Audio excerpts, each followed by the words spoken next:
అందుకే కొన్నిసార్లు ఎక్కడైనా మనం గెలవచ్చు కానీ ఇంట్లో గెలవాలి. ఇంత మంచిగా ఒక సామెత ఉంటుంది ఏంటంటే, ఇంట గెలిచి రచ్చగలమని. అంటే ఇంట్లో ముందు జయ జీవితం కలిగి ఉన్నట నువ్వు వెళ్ళి బయటికి వెళ్ళి చెప్పగలగాలంట. అందుకనే నేను ఎంటాను, కుటుంబ జీవితం చాలా చాలా జాగ్రత్తగా ఉంటుంది.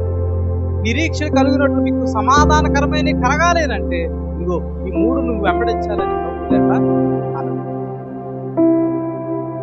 ఇక్కడ కుమారుడు చెప్పిన మాట చెప్పినట్టు చేస్తాడు.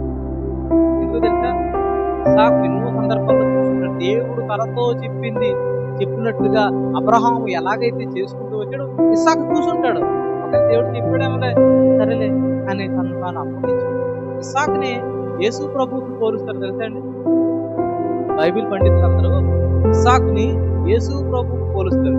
మన కోసం బలి అవ్వడానికి వచ్చిన గొర్రె పిల్లగా ఇస్సాకు ఎలాగైతే పండబెట్టబడ్డాడో సిలువ మీద నీ కొరకు నా కొరకు యేసు ప్రభు అలాగే పండబెట్టబడ్డాడు. ఇస్సాకు ఎలాగైతే తండ్రి చేతికి అప్పగించుకున్నాడో మన ప్రభు అయిన యేసుక్రీస్తు వారు కూడా పరమ తండ్రి అయిన దేవుని చేతికి అప్పగించుకున్నాడు. ప్రేమ దేవుని మాటలు చెప్పాలి. మధ్యాహ్న కాల సమయంలో నువ్వు దేవునికి అప్పగించబడుతున్నావా? అప్పగించబడాలనే ఆశ నీకుందా? అప్పగించబడు. దేవుడు నీలో నుండి కలుగుతుందని అద్భుతం చేస్తాడు. నీలో నుండి సమాధానకరమైన వాటిని బయటకు తీసుకొస్తాడు ప్రభు గత.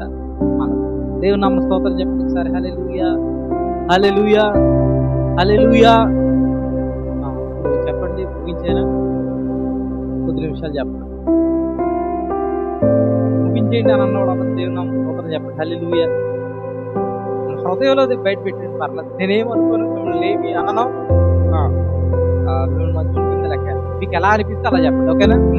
ముగించేయమంటారా? దేవుని నామ స్తోత్రం చెప్పండి. హల్లెలూయా. లేదా నాకు క్రిస్మస్ ఇప్పుడే కనబడిపోతుంది.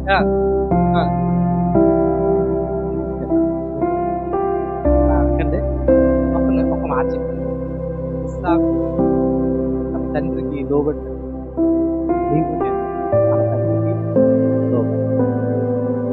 చెప్పింది చెప్పినట్టు అబ్రహాము చేసినట్టుగా దేవుడు చెప్పినట్టుగా మనము చేయడానికి కనీసం ప్రయత్నం చేద్దాం.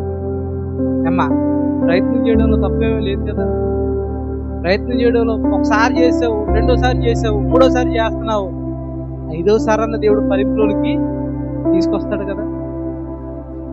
ఎందుకని అంటున్నానంటే, ఒకరోజు దేవుడి చేత చాలా నమ్మకమైన మంచి దాసురాలు, మంచి దాసురాలు మనుషులు ఉన్నప్పుడు కాదు, మనుషులు